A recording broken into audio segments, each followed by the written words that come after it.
Jordan Burnside was loving life, master of his own universe. His day started off with a bonus morning romp before leaving the hotel. He even managed to get his money back, sneaking away after their go-round before she got out of the shower. He'd paid extra for the extra treatment. Freebie, what could she do? Call a cop? His appointment, a client he'd been romancing for 6 months, committed to a large order. Jordan's commission from that little peach didn't compare to what he'd skim off the top. Still, he'd left his morning meeting feeling fine. Ahead of schedule, he'd left the highway not far from the Virginia-North Carolina state line, with the thought he'd find a good barbecue place for lunch. Waiting for his food, he called Sarah to tell her the good news. Of all people, you'd think the wife might appreciate his business accomplishment. No, all she wanted to talk about was her friend leaving her husband, taking the children. Who gives a fuck? Happens every day. Jordan wondered idly what the poor bastard would have to pay out. Better him than me, Jordan thought. Paying his check, he skipped on the tip, electing instead to leave a note for the waitress to move faster if she expected to receive anything extra. The food hadn't been all that great anyway. Barbecue in the South was supposed to be the best, but he was unimpressed. He'd eaten better in Buffalo, New York. Yankees could teach these hicks a thing or two about the proper way to smoke a brisket. Still, the countryside was nice enough. Late summer trees, green, lush, crowded right up to the roadside, often forming living tunnels with their interlocking branches.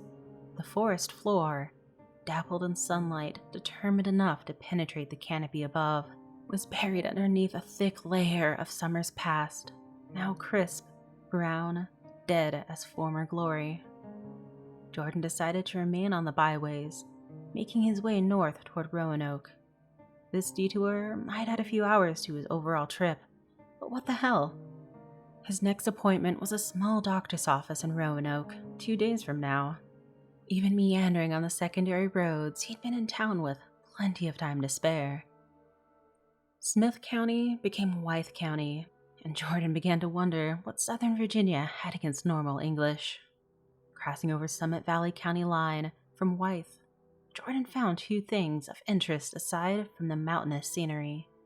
The first, a blues station, WB80 radio. Second, a redhead. He'd stopped in a nowhere mountain piss hole called Summit Valley. Typical of small towns, Summit Valley was comprised of a factory, a couple gas stations, a few traffic lights, and a McDonald's. She walked by, smiling. Jordan figured she liked the car. A sleek Lexus LC with a custom retractable hardtop. Car got attention, gave him the right look. Stylish, successful, big dick energy. Nothing like the typical Ford or Chevy truck common around here. She was good looking too. Surprising for a place like this. Wavy red hair, blazing in the afternoon sunshine. Snug t-shirt tucked into tight jeans. Passing by him, she continued her stroll toward downtown Main Street. Jordan wondered who she was going home to. He wondered if her hair was as soft as it appeared. Suddenly uncomfortable standing in a public parking lot with an extremely visible public hard-on, Jordan kept himself close to the Lexus. Taking another moment to watch her walk away, Jordan sighed, hung up the gas pump, took his receipt, and drove away from the stunning redhead. The back roads were confusing. Jordan soon found himself pulling into downtown Summit Valley, the opposite way he'd intended to go. How the hell did I end up back here? Jordan wondered aloud. After making a left onto Route 11, he had no idea how he'd turned off it in the first place. Jordan passed a sign which read, "Thanks for visiting historic downtown Summit Valley." Driving toward the gas station where he'd recently filled up, he saw the redhead on her way toward visiting historic downtown Summit Valley. What a beauty. Twice more he tried the same route, only to find himself back in Summit Valley. The redhead a little further into town each time he passed by. I found the inescapable town, Jordan thought, his mood beginning to sour. A left on the main, and he was heading north again, back toward the gas station. And the redhead? She stood on the corner, waiting for the light, beautiful in her blue jeans. Her hair shone like a flaming corona, framing her face in flames. Recognizing the car, Jordan was sure he'd passed her enough times. She tipped him a little wave. Fuck it, he thought, pulling across the intersection to intercept her. Might as well have a little fun since I'm lost. Rolling down the window, Jordan gave his most charming smile. Hey, I was wondering if you can help me. I seem to have gotten turned around. She walked up to his window, keeping herself out of arm's length without appearing rude. Uh-huh. Finally got up the nerve to stop and talk. Where are you trying to go? Roanoke. I was hoping to take Route 11. It's 460 instead of the highway. I keep getting turned around. Promise I'm not stalking you. I'm just lost. A scenic route? She smiled at his whimsy, her full red lips gorgeous, inviting. Exactly. Why aren't you taking your girlfriend? Or wife? Why alone? Oh, I work too much to have a wife or girlfriend. The lie came smooth to his tongue, sliding out automatically. I'm in pharmaceutical sales. I travel a lot. Really? Her green eyes narrowed. Honest. Jordan held up his left hand. See? No ring. No tan line either. I'm a salesman, but that doesn't make me a scoundrel. Jordan never wore a wedding ring, although he insisted Sarah wear one. Traffic was non-existent. Jordan checked his mirrors for safety, relaxing a bit more as the street was empty except for the two of them. You're a scoundrel, I'm sure, she said with a smile, leaning over a little further, bracing a hand on the door. Jordan hid its irritation with her touching the car, concentrating instead on the curve of her shirt. She knew what he was looking at. Women loved a man who knows what he's about. No, I promise. I'm a nice guy, completely harmless. Tell me where I'm going wrong, and I'll leave you alone. Jordan flashed his most disarming grin, what he thought of as his most seductive. Tell you what, she said. I'll jump in and show you where you're going wrong. I'm headed to Roanoke. That's okay. I've got friends who will give me a ride back. Not a problem. You're doing both of us a favor. Well, if you want a ride, hop in and we'll get out of here. On the radio, the DJ said, That was Warning Blues by Otis Grand. Now it's time for someone else who got caught somewhere they shouldn't have. It's the Robert Johnson classic, Hellhound on My Trail. I'm howling mad right here on WABD, Bad Radio. I wouldn't have picked you for a blues man, she said, nodding at the radio. What would you have picked me for? Something crass, offensive, hard rock, gangster rap, something testosterone-filled. This is almost sensitive. Hey, I'm a sensitive guy. Buckle up. There's a slight turn off here to the right, see it? Otherwise you'll loop back into town. Jordan guided the Lexus to the on-ramp, which he completely missed 3 times previously. Jordan was sure the ramp wasn't there. Anyway, he was northbound again with a gorgeous redhead beside him. What's your name? Jordan asked. Shirley. Nice to meet you, Shirley. I'm Jordan. He held out his hand for her to shake. Her skin was cool and dry, where she gripped his forefinger, like she was reluctant to touch him. She said. A hunger pang hit Jordan, and he was surprised to see it was nearing 5 o'clock. His trip circling Summit Valley took more time than he had thought. Had he really lost 3.5, almost 4 hours circling town? It seemed impossible, much like the vanishing on-ramp. This was turning into a damn strange day. Shaking off the awkward handshake, Jordan settled back into the plush leather of the driver's seat. The engine purred, and Jordan was content to enjoy the scenery with a beautiful, if distant, Shirley beside him. He didn't doubt he'd soon warm her up. Night came early, mountains through deep shadows, which brought darkness early. Trees glowing close to the road intertwined their branches to blot out the sky. Sensing the growing dark, the Lexus automatically switched on its headlights. Electric light bounced off reflective double yellow lines, giving Jordan the impression of following a trail of fire. "Interesting feature," Shirley commented on the headlights coming on. It was the first she'd spoken in half an hour. "Yeah, the dash lighting automatically dims as well," Jordan said, hoping to encourage conversation. Her sitting there, fine as she was, in complete silence was beginning to be a bit creepy. Jordan started to regret not sticking to the highway. If he had, he'd be in Roanoke, at the hotel, having cocktails right now. As it was, he was driving through the mountains with a near-silent passenger, and it was too damn dark to see the surrounding country. His entire point in taking this backroad excursion was to enjoy the countryside. Shirley didn't bite. Jordan returned his concentration to the road. The dark made looking ahead impossible. Even slowed to 40 miles an hour, Jordan still outdrove his headlamps.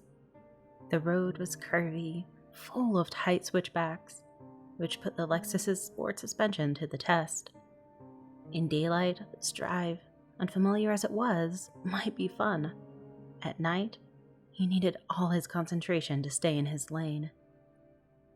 This was the worst, most exhausting type of driving. The only way to make this worse would be for an ice storm to roll in, making the twisting road that much more treacherous and unpredictable. A hand on his thigh almost caused him to drive off the road. "We should talk," Shirley said, leaning toward him, her hand on his knee. Jordan began looking for a place to pull over. There wasn't so much as a white spot anywhere. A deep ditch and a steep hillside on the right. A drop-off to a rushing creek on the left. Nowhere to pull over. "It's fine," Shirley said. "Keep driving." "You aren't a nice man, are you, Mr. Burnside?" "What do you mean?" Jordan asked, thinking it was a game. Foreplay. The radio clicked on. "She's gonna break down your greatest hits, my man," and clicked off again. Jordan looked from the road to the radio to Shirley, unsure of what to focus on. His skin was crawling.